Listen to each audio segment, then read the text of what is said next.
Welcome to the DTC Insider Podcast, where online business owners come to find actionable tips and tactics to grow their businesses. Now, here's your host, Brian Roisenthal.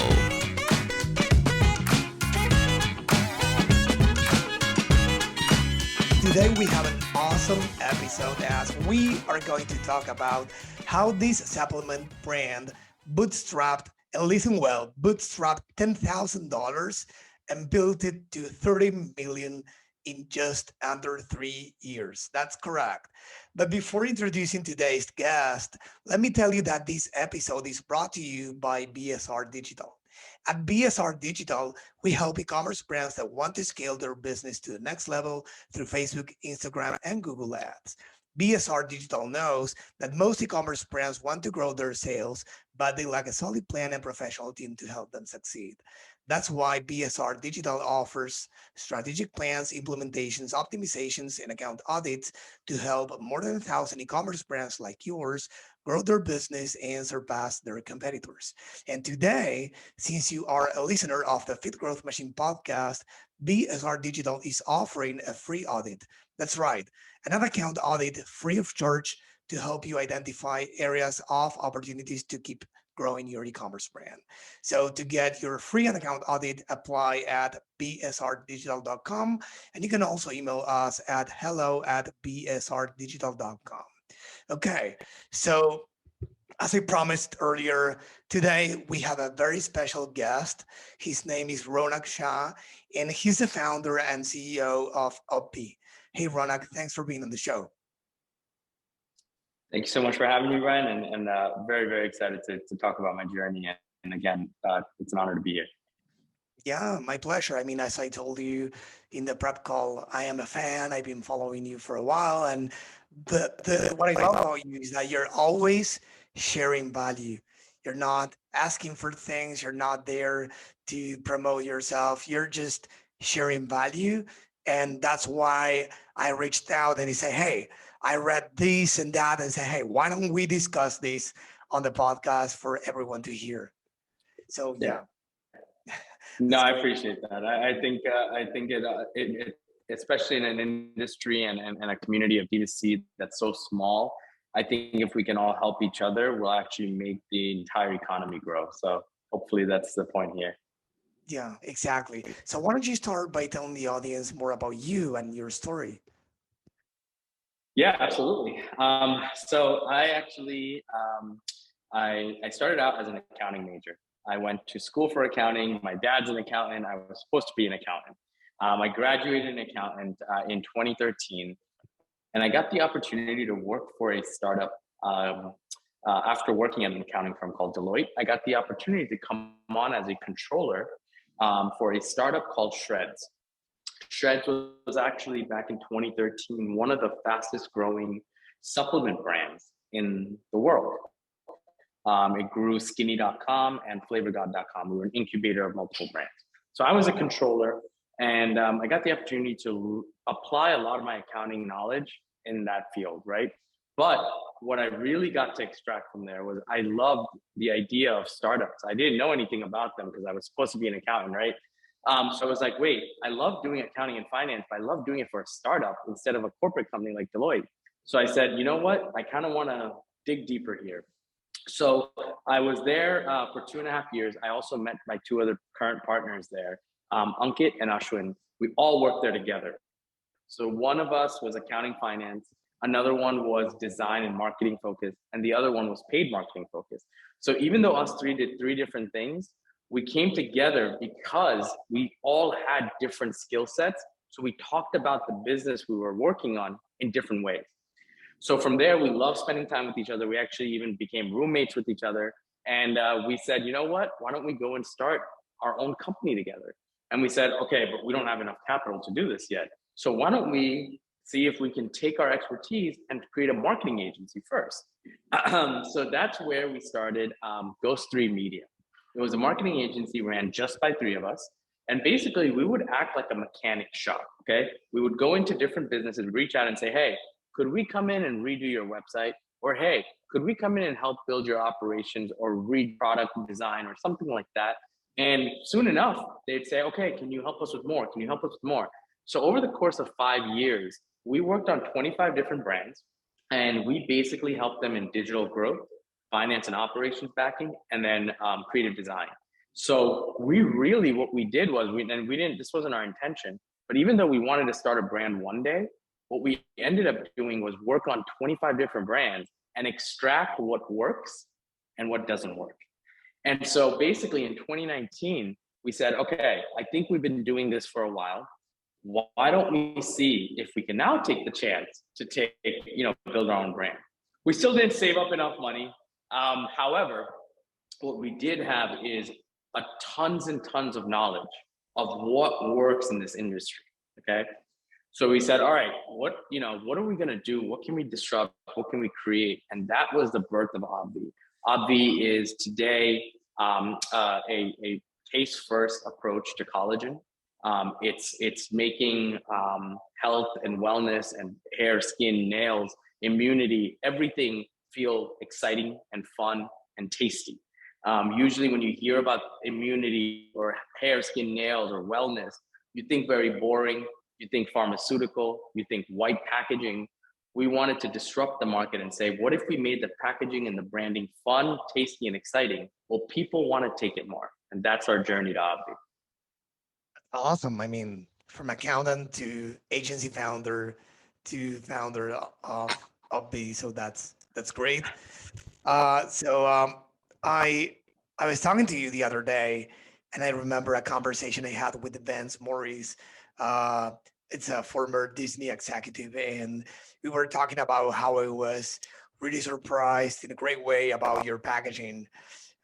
Because you mentioned the packaging, in this conversation as well. And it was like, Yeah. yeah, I mean, no wonder why people like this. It's fun, you know. Yeah. So, could you say Yeah. that that's what makes Obvi stand out from the other collagen focused supplement brands? I mean, the fun, the taste first. Yeah. You know what it is we obviously initially when we came out with the brand, one of the things we learned from our agency time was if your brand doesn't have multiple reasons why it differentiates from the market, you can sell, but you won't be able to scale, and you can sell, but you won't be sustainable.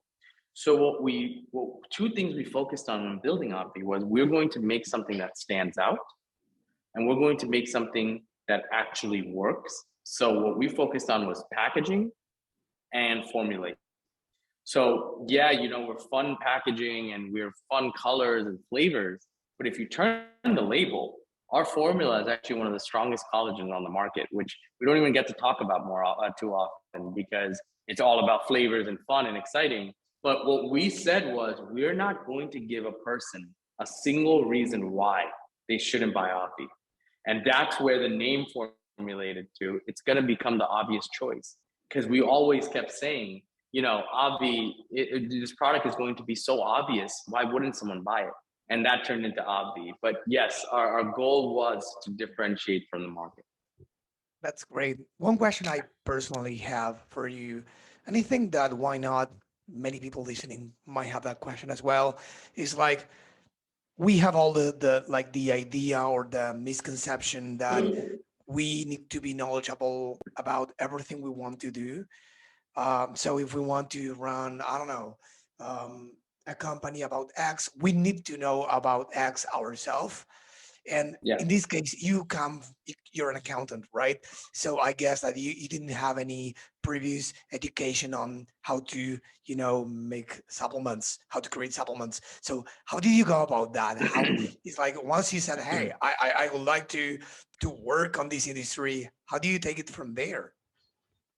Yeah, great question. I think the biggest piece to that is you need to understand and find manufacturers that are quality. So one of the biggest pieces for us was because we stayed in this industry from 2013, our experience also got us the ability to get exposed to a lot of different manufacturers. We also found great ones, but we also found ones that really were bad, right? So one thing when we set out to build Obvi, we worked with the number one that we knew throughout our time of 6 years. and they help with the formulation, we'll tell them, hey, we want to have the best formula on the market and the best taste. Here are the flavors we're thinking about. Here are some of the key ingredients we want. But at the end of the day, they're the ones formulating to make sure it's going to be possible. And I mean, of course, initially I figured that I don't know, you had a few ideas on flavors and products to create, but then as time, goes by, you actually how do you probably leverage the customer feedback to Yeah, that's a great create a question. more innovative From brand, the flavors, all the stuff? Yeah, one of the big things, and this was again kind of done by mistake initially. We weren't backed by a lot of capital, right? Or any capital at all. It was just a $10,000 investment that us three made total. So when your back is up against the wall from day one, everything you do technically has to work, or else you're going to be in trouble. So when we came out with certain advertising, we made sure it was going to be ads that converted, right? So we spent money on content marketing from day one. Second thing is, when it came to like, okay, we've been running this for a few months, we should come out with a new product soon. We couldn't afford to take a guess, right? Because let's say us three as founders said, you know what, the next product should be a random, vitamin, okay? And we say, let's come out with vitamin C pills. Let's say we allocated some of our capital towards launching vitamin C pills and nobody buys it, okay? Now I'm in trouble, right? Because I'm already down to little capital and I just squeezed it a little bit more and used it on something that I'm not going to be able to make revenue on. So what we had to do from day one was we put all our customers into a community, and we said, and again, our goal wasn't so that they could help us throughout the journey. Our goal was initially, we said, you know what, we're going to ask them, what do you want to see next? They like these two products we launched, right? Fruity cereal and cinnamon cereal collagen. What do they want to see next? So the first thing everyone voted for, could you do a Cocoa Puffs collagen? Could you do a cocoa collagen? Right? Everyone kept commenting and voting that. So we said, you know what? If we just listen to them and we actually launch a Cocoa Puff collagen, do you think it'll actually sell better than just doing some random flavor? So we said, let's try it. So we went to our R&D and said, hey guys, our customers want a cocoa cereal collagen. And they're like, okay, we'll get it made, blah, blah, blah. 6 to 8 weeks, we got the product, we launched it, we sold out within 48 hours. And this is where that day when this happened, over those 2 days, and we saw the sales and we saw the numbers and we saw the reaction of our community from their angle, they actually found someone that's listening to them as a customer, right? Because they asked for something and we said, here you go, here it is. On our angle, we were able to hold them reliable by saying, you asked me for something, I went and made it, now you have it, right? Can you buy it? And they did. So we created this literally connection of you're asking, I'm going to provide. And let's just make sure that we're here and loyal to each other. Everyone bought it. And we were like, wow, this is unbelievable. And now 32 SKUs later, every product we've launched was decided by our community. Awesome. And the good thing about it is that if you think about it, nobody guarantees anything, of course, but it makes sense that if the community decides what to launch next, they will logically consume and buy. And of course, you will sell out because you didn't take chances, right? You actually asked them what they Right. wanted. And it makes sense. And most brands are not doing that. So Right. probably, I don't know why. I don't know. Probably they think it's too hard or time consuming or expensive, or if they are getting started, they don't have a community, they don't have customers. So who are they going to ask to?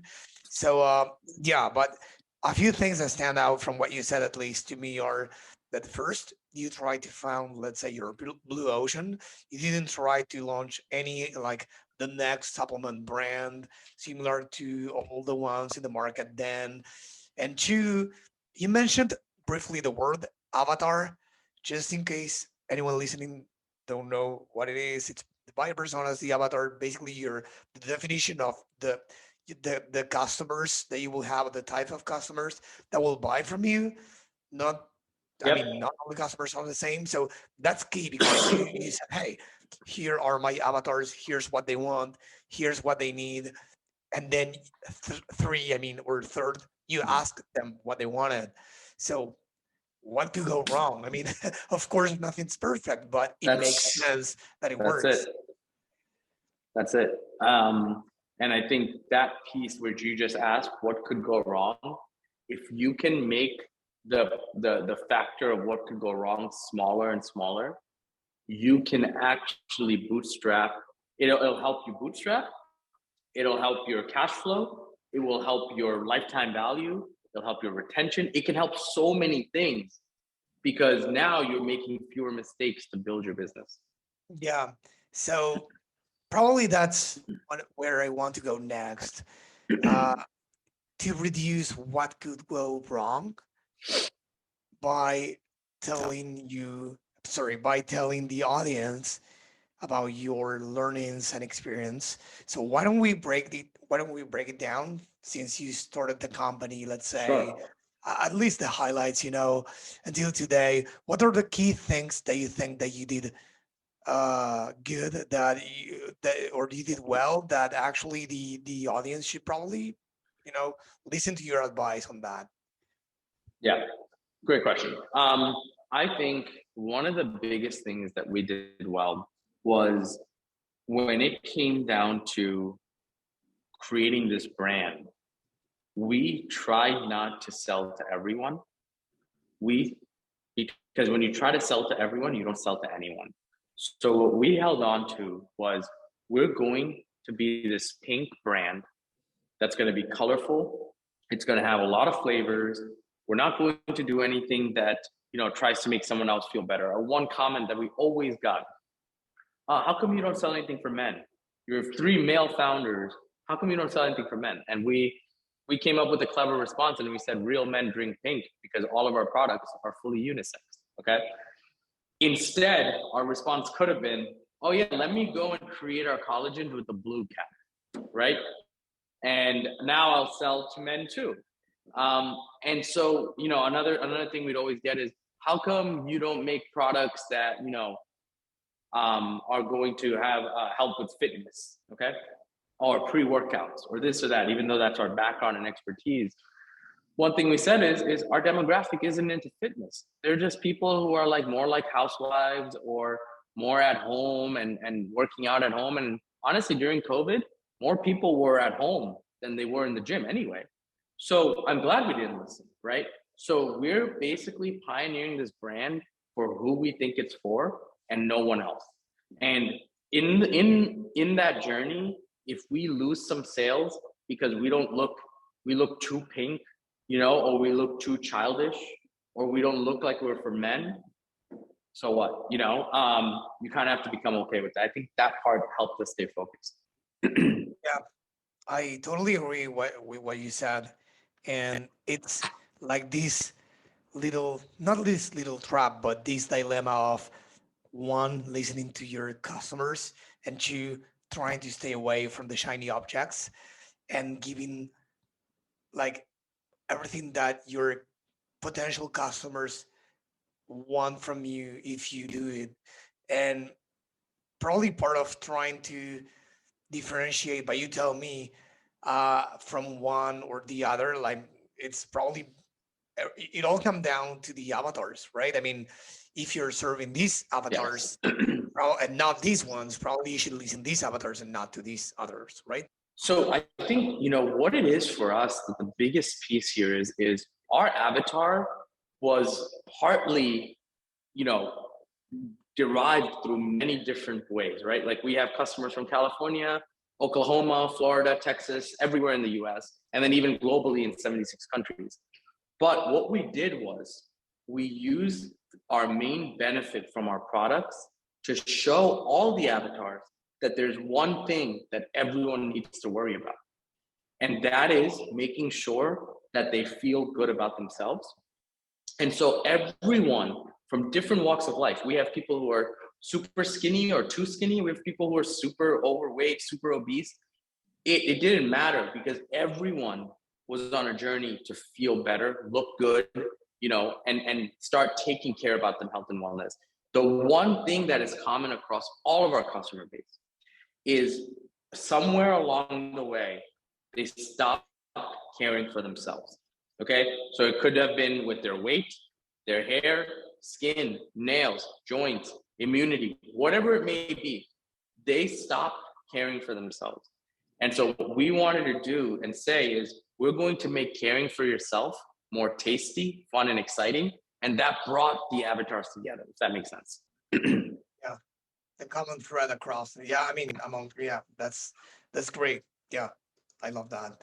Okay, so what's next? So then, you first were saying that again, you found your partners, which is a key, you know, a key, let's say, um, a key thing for every company to happen, to find the right partners. And as you said, you complement each other really well, right? Right, right. That is the one biggest piece that I think people. I think as I also have a lot of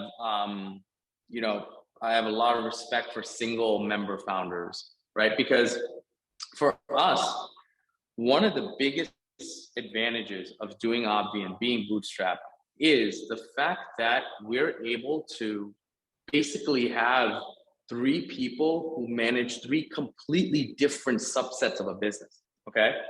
And we're able to stay in our own lanes and still be able to build a business together and be best friends and all of that, right? What that does is I didn't have to go and hire a design firm. I didn't have to go hire a digital marketing agency. I didn't have to go and hire someone for finance and operations. So right from day one, our team up until 2021 was actually three of us plus one more person, right? And then 2021, we hired a few more, and today we're at 8 people total. 9 people, my apologies. But point being here is us being able to have a founder set that had 3 distinct skill sets is probably one of the most valuable pieces to this business. And that's why I have a lot of respect for member founders, because that single member is either going to have to learn how to do it all or hire, which costs money, or they probably have to go and recruit other founders that will willing to join the team, and they may not, really get along with the vision of it. So I think that was a key element and instrumental in our growth. Great. And then you mentioned the vision. Why do you think the vision is important for any business? Yeah. The vision for us is what keeps us on track and takes out the distractions.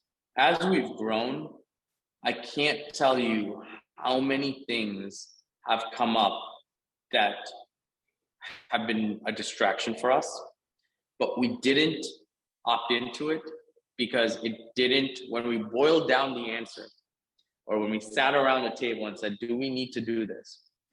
It boiled down to what real purpose does this serve the vision?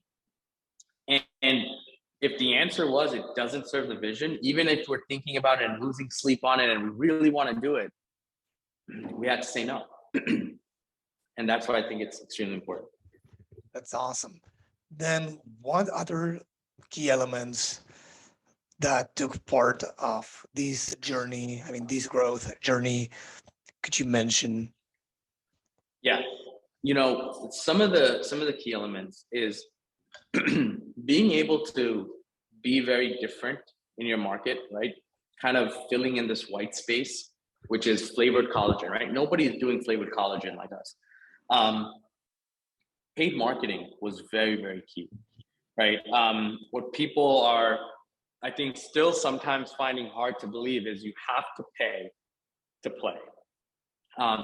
You can get lucky, you can get viral on TikTok, and that might get you sold out for here and there, but you can't build a business on hoping to go viral organically.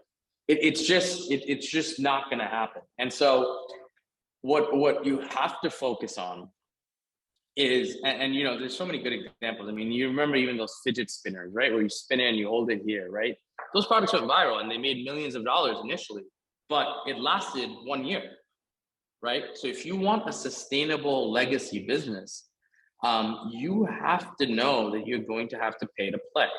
And so when we did that from day one, right? When we launched the website, our first day, we had a budget, $50, right, on Facebook, but we paid because you sometimes just, as big as the environment is, it's also very small, and there's ways to acquire, and we need to follow that pattern.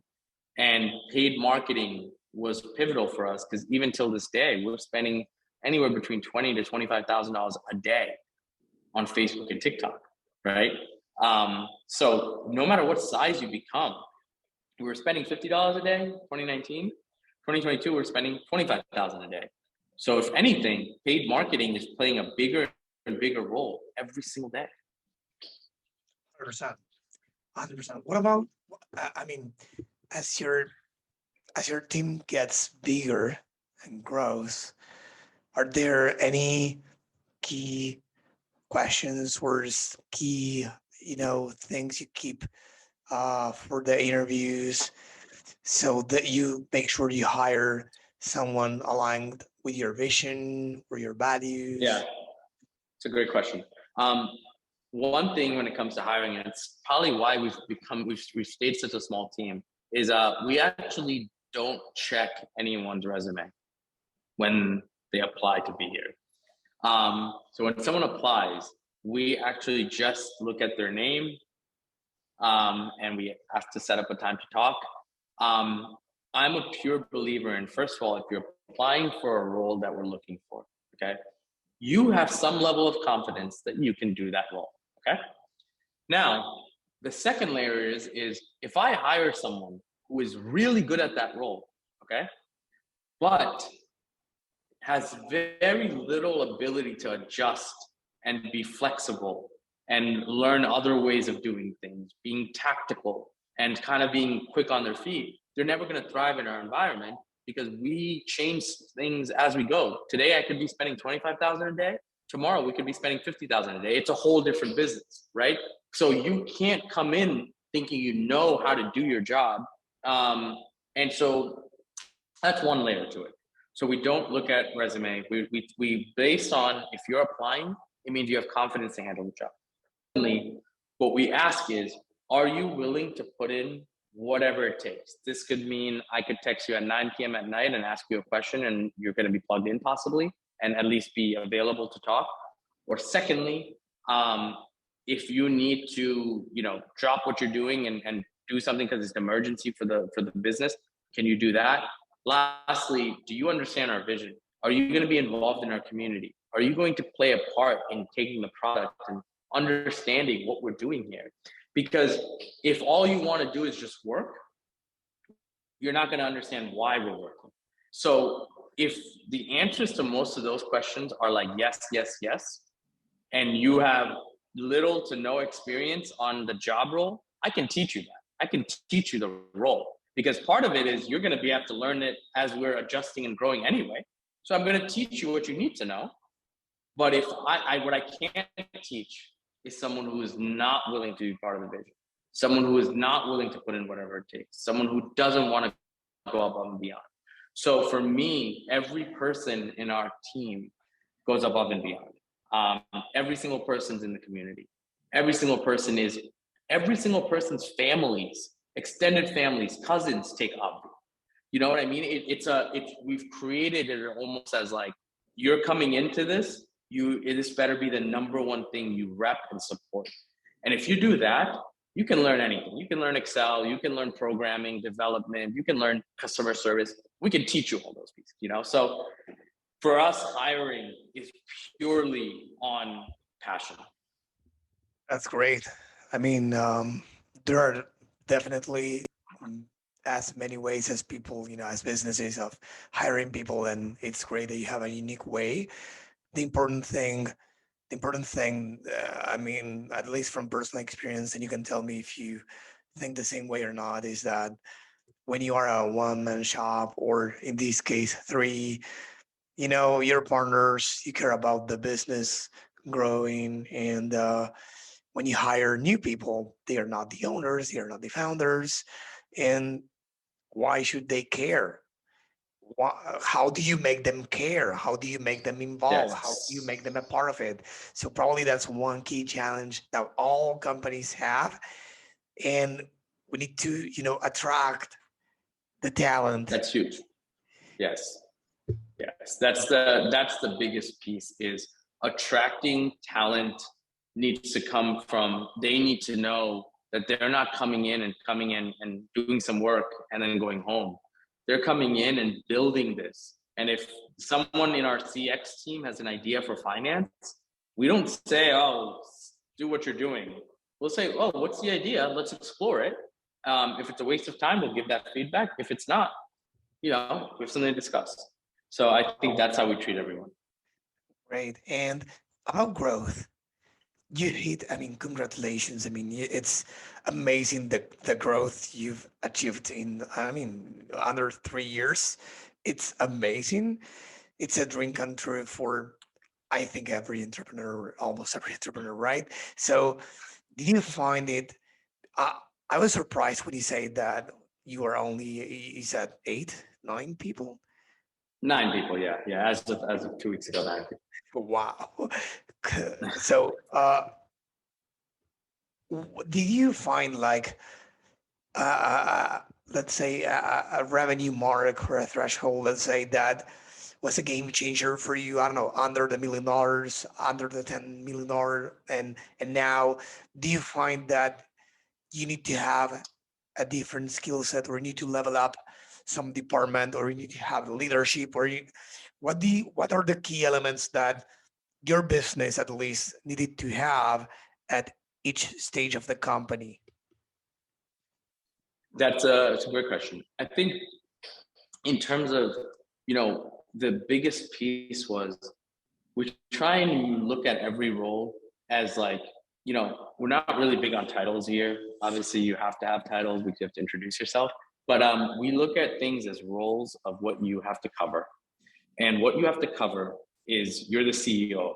Okay, everyone is a CEO of their own departments. So if we're looking at the sales guy, he's the CEO of sales. If we're looking at customer service, Madison's the CEO of customer service. If we're looking at marketing, Ashley's the CEO of marketing. And when you give everyone the ownership of, hey, listen, if you do well, you'll be rewarded. But if it doesn't go well, you're going to be the one held accountable, right? And that means that this is your responsibility, right? This is not like you're here to go do a job.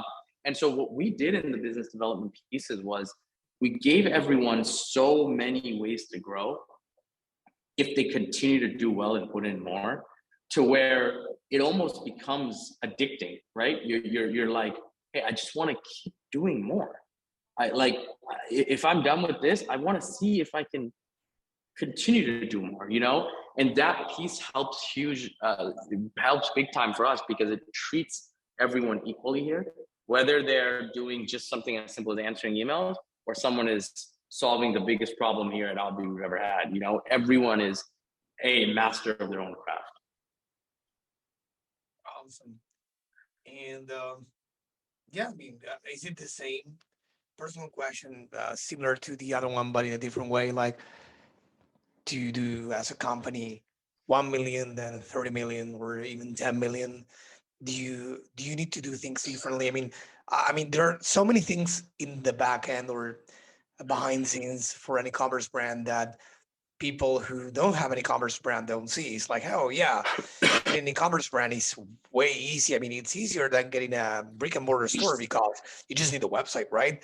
And probably it's far from that. Right. So, are there some key things or factors to keep in mind as you grow, logistics or anything else that you say, hey, like, it's not the same to do a few hundreds or a few 100,000 a year than to do 30 million, right? We need to level up here. Yeah, one of the biggest things, which I think we're realizing more and more every day, of course, is as you grow, the room to slow down goes away. Okay. So when we were doing $5,000 a month, okay, in revenue, the room to slow down to $2,000 was very high. You could do it. It's not going to make a big deal, you know. It's not going to hurt your cash flow too much, or, you know, overall you'll still be fine.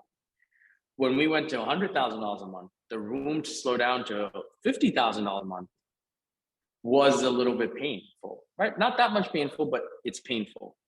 When we were doing $500,000 a month and to continue to, and possibly slow down to 250 or 300,000, that could literally kill you, because you're planning for inventory, all this expenditures, CapEx, etc., marketing.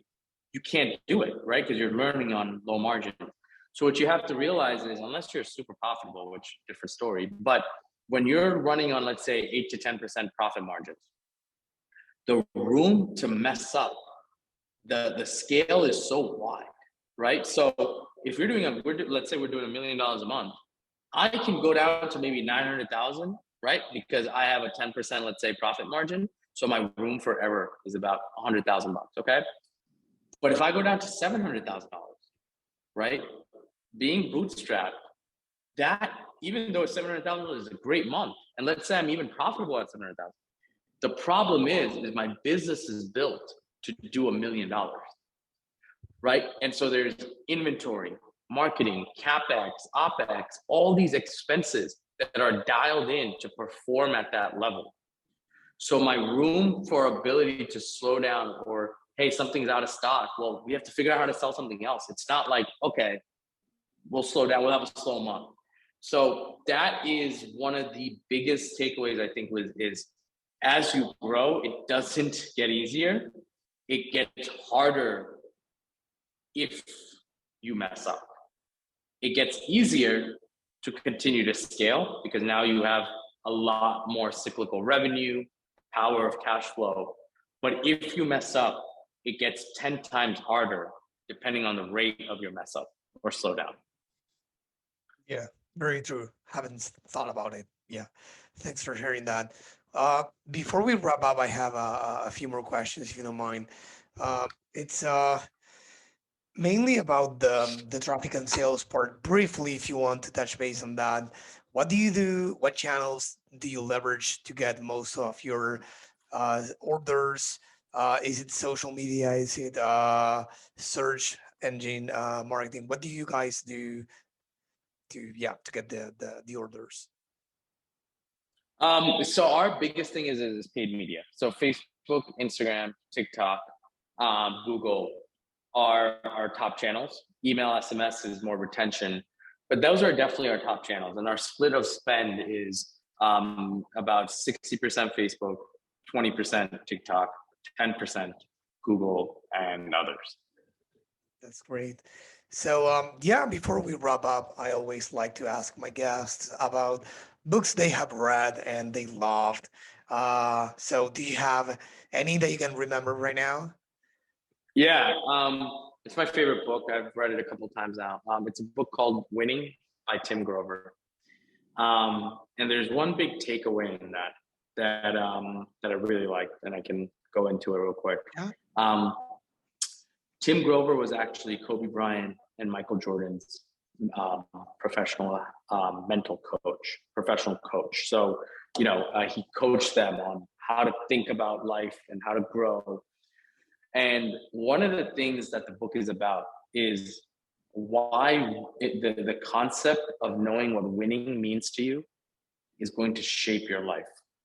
And the reason that is winning, when he asked a lot of people would say, oh, winning is fun, excitement, success, growth. I love winning, stuff like that. When he asked Michael Jordan or Kobe Bryant, Michael Jordan said, winning is dirty, it's hard, it's nasty, it's gritty, it's extremely, extremely, extremely, intolerable sometimes, right? Because to win, you have to do so much. And then when he asked Kobe Bryant, Kobe said that winning is everything, right? And what those two different perspectives tell you is the path towards growth and whatever your categorical explanation of winning is not necessarily rainbows and butterflies. It's not fast cars and jets and this and that. it's actually extremely hard. It's difficult, it's painful, it's blood, shed tears. And, at the end of the day, you may win and you haven't, what Tim Grover's end of the book says is you haven't actually won until winning was the hardest thing you've ever done in your life. And that part was very powerful for me because it makes you humble to realize if you haven't felt that yet, keep going because you have a lot more to win. One book, I mean, it's a classic in the US, but something from it, I mean, I can clearly recall one of its stories, and it's the 4-hour work week. It's not about working 4 hours a week or anything like that, but about the purpose, the fisherman's story in a nutshell, basically, for the audience. Is like, if you're working half a day, you're a fisherman in Mexico, I think it was, and then some Harvard graduate comes and say, hey, I'm going to teach you how to be a millionaire and blah, blah, blah. And then everything comes down to he's going to be spending years and years away from the fun stuff, from his family, friends, blah, blah, to become a millionaire. And then only then to be able to enjoy things that he's enjoying today, working half a day. So that made me realize that it's like, hey, winning to me is providing for my family the quality of life I want for them, for the almost 3-year-old twins I have here, and a house for them to grow in a healthy way. Winning is blah. So it's not always something unreachable, something that is always in the future. We can have, I think personally, we can have multiple wins, not only one, milestones, wins, whatever you call them. So I think that's super valuable, and I will definitely read that book, and it will be in the show notes. Definitely. Everyone to check it out. So any advisors or mentors you had in your career or in your life? Yeah, my biggest one was my dad. He's been at a company called Ernst & Young for almost 30 years. And till this date, he followed every part of my journey. I talked to him sometimes twice a day, but usually at least once a day. I usually debrief everything with him. Every part of my journey, even though he's a super corporate structured guy, he can mold into learning what I'm doing. And I've always wanted to just make him proud. So definitely one of my biggest mentors. That's great. Hey, Ronak, I had a lot of fun today. You've been great. So before we go, I just wanted to ask you, where can people go to learn more about you and your company? Yeah. So Twitter is a great place. Obvi CEO is my handle. LinkedIn, just look up Ronak Shah. And then lastly, I'm on MentorPass now. So if you want to book some time to talk, just find me on MentorPass at Ronak Shah. But happy to and excited to meet people because I love teaching and giving value. That's awesome. Thanks again for being on the show. Of course. Thank you, Brian. This episode was brought to you by BSR Digital. We help DTC brands grow through paid ads and email marketing campaigns. If you'd like us to help your business grow, head on over to bsrdigital.com and schedule a call with us.